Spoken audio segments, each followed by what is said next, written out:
What I say, the Sikkim of the Shia and the Sakin and Hilchos Kashrus. The Sikkim and Smith Holshir is always a Davar Charif.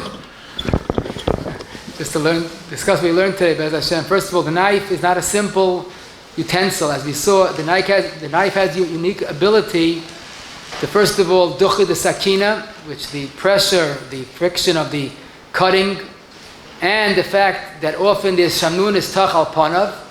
So therefore, although we know laksha that's cooked in a fleishig pot, for example, is basically parava, lalacha, but a vegetable that's cut with a fleishig knife is considered fleishigs because the shamnun is tach al panav. Shamnunis is a mitzias that a little bit of the residue of the meat or milk, whatever the knife might be, remains on the blade, and that even after ben yoimai is still potent because it's mamashis. And just like if you smear butter on bread, the bread is milachix even though it wasn't cooked together. If you take a fleishig knife with shamnunis and put it onto a radish, the radish becomes fleishigs. Or you put it onto a carrot or any vegetable, anything in the world, you're putting on fleishigs onto the food that you're putting it onto. And in those days, they had an accumulation of a kazayis on a stam sakin. Obviously, there's a lot of accumulation. But basically, as Kivega guides us, you could run water on a knife and you'll see that if there's still a little of a residue, the water doesn't roll off. It's basically stopped by the mitzias of the mamoshes. Now, that's why if you have it's also to cut even challah for a Shabbos Suda, parva challah, with a milchig knife, because you might put some milchigs onto the challah and eat it with fleishigs. The point is, a knife is a very strong medium that makes problems in Hilchos Kashrus more than any other utensil. A pot can't give over the blias if it's not banat atera, but a knife is even worse than cooking.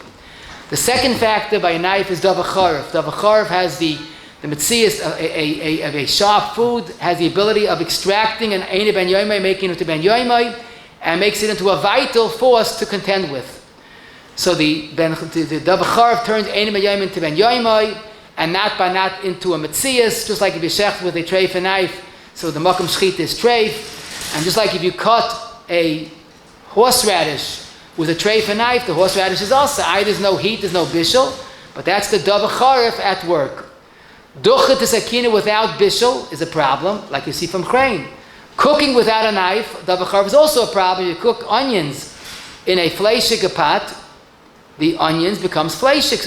There's no cutting, but the davar charif has the effect that it makes the onion absolutely fleishigs. The food processor has the same halach of a ducha de sakina, and if you diced onions in a fleishig process and put it into a milchig dish, that's basa b'cholav.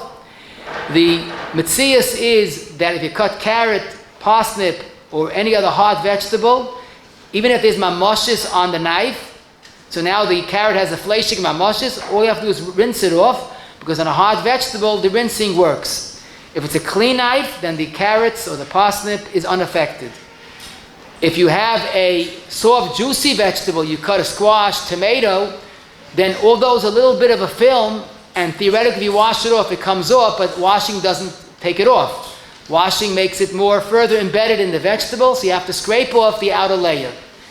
A carrot doesn't have that, because it's so firm, it doesn't have that problem.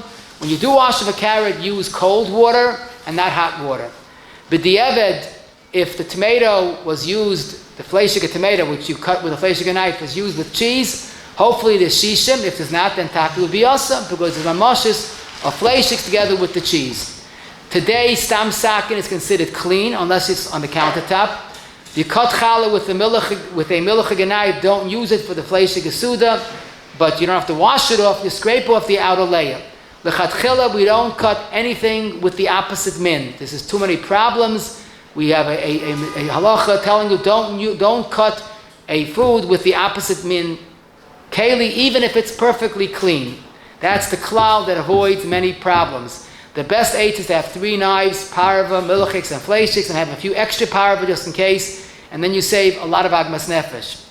A cut carrot that was cut with a milchik knife, even clean, don't use a chatchila in a chicken soup, but if you did use it in the chicken soup, it's okay, because either the mamashis is bottled or there's no mamashis, and it's just a nat banat tehatera. If you cut cold meat with a clean milchik knife, some say the outer layer is affected because of ducha de sakina without heat or davacharev. It's good to be chayshid, at least wash off the outer layer. But the meat is okay because there's no davacharev, there's no heat, and that would be mutter b'diavad if the knife was perfectly clean. A hot parva kugel or cake that was cut with a milchik knife should be treated as milchik. You shouldn't put it into have a fleishik suda.